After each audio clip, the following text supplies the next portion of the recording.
आप सभी को नमस्ते। मैं डॉक्टर मोनिका खेड़ा, आपकी संस्कृत और हिंदी अध्यापिका मणिका यूट्यूब चैनल में आपका स्वागत करती है। आज हम आपको विसर्ग संधि पढ़ाएंगे, विसर्ग संधि के भेद बताएंगे। विसर्ग संधि में विसर्गस्य उत्वम, जो विसर्ग संधि का पहला भेद है, उसे पढ़ाएंगे, उसकी परिभाषा और उसके उदाहरणों को समझाएंगे। यदि आपने अब तक चैनल को लाइक, सब्सक्राइब, शेयर नहीं किया तो आप इसको करते हुए चलें। चलिए अब हम विसर्ग संधि को पढ़ते हैं। विसर्ग संधि सामान्यतया विसर्ग वह है जो अक्षरों के बाद दो बिंदु के रूप में लगता है। विसर्ग जो अक्षरों के बाद दो बिंदु के रूप में लगता है, आप उसे विसर्ग कहते हैं। इसकी परिभाषा: विसर्ग के पश्चात स्वर अथवा व्यंजन वर्णों के आने के बाद दोनों के मेल की प्रक्रिया में विसर्ग में जो विकार या परिवर्तन आता है उसे विसर्ग संधि कहते हैं। विसर्ग के पश्चात स्वर अथवा व्यंजन वर्णों के आने के बाद दोनों के मेल की प्रक्रिया में विसर्ग में जो विकार या परिवर्तन आता है उसे विसर्ग संधि कहते हैं। जैसे सह धन अस्ति सो अस्ति, रामः धन आगच्छति राम आगच्छति, तरुणः धन नमति तरुणो नमति।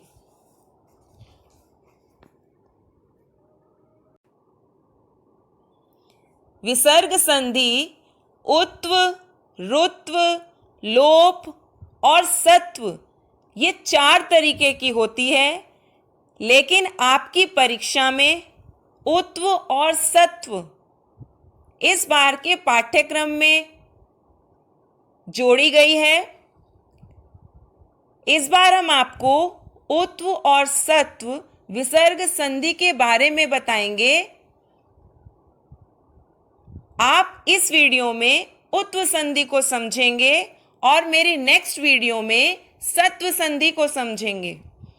अब आप इसमें ये देखिए, उत्व विसर्ग को उ बनाना, रुत्व विसर्ग को र बनाना, लोप विसर्ग का लोप करना और सत्व विसर्ग को श, श, स बनाना। विसर्गस्य उत्वम, विसर्ग का उ यदि विसर्ग से पूर्व, विसर्ग से पहले ह्रस्व अ यानी कि छोटा अ, जिसके आप टुकड़े नहीं कर सकते हो, ह्रस्व अ हो और विसर्ग के बाद भी ह्रस्व अ हो, तो विसर्ग को ओ और ह्रस्व अ को अवग्रह यानी पूर्व रूप सूचक चिन्ह हो जाता है।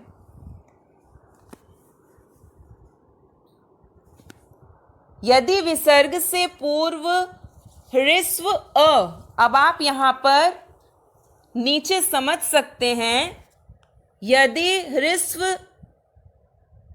अ हो विसर्ग से पूर्व, विसर्ग से पहले यहाँ पर अ हो और विसर्ग के बाद भी ह्रस्व अ हो, तो आपको क्या करना है? तो विसर्ग को जो यहाँ पर अ पहले और अ बाद में और बीच में विसर्ग, उस विसर्ग को आपको ओ करना है और प्लस के बाद जो अ दिया हुआ है, विसर्ग के बाद जो अ दिया हुआ है, उसका पूर्व रूप सूचक चिन्ह अवग्रह बनाना है। तो यहां पर अ धन विसर्ग धन अ, ओ और अवग्रह। यदि विसर्ग से पहले ह्रस्व अ हो और विसर्ग के बाद भी ह्रस्व अ हो तो विसर्ग को आप ओ कर देंगे और ह्रस्व अ को आप पूर्व रूप सूचक चिन्ह अवग्रह कर देंगे।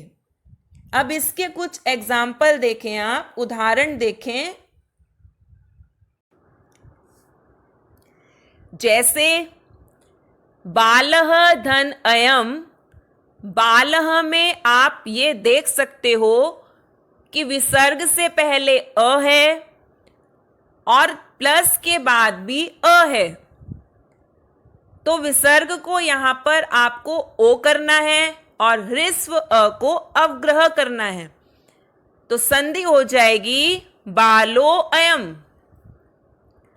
नेक्स्ट है रामः धन अयम, रामो अयम।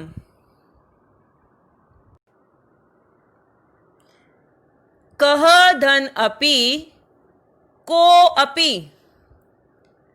वृद्धः धन अत्र, वृद्धो अत्र। कीटः धन अपि, कीटो अपि। अविसर्ग अ, विसर्ग के बाद यदि अ होगा तो ही आप उसको अवग्रह बनाएंगे, पूर्व रूप सूचक चिन्ह करेंगे। कीटः धन अपि, कीटो अपि।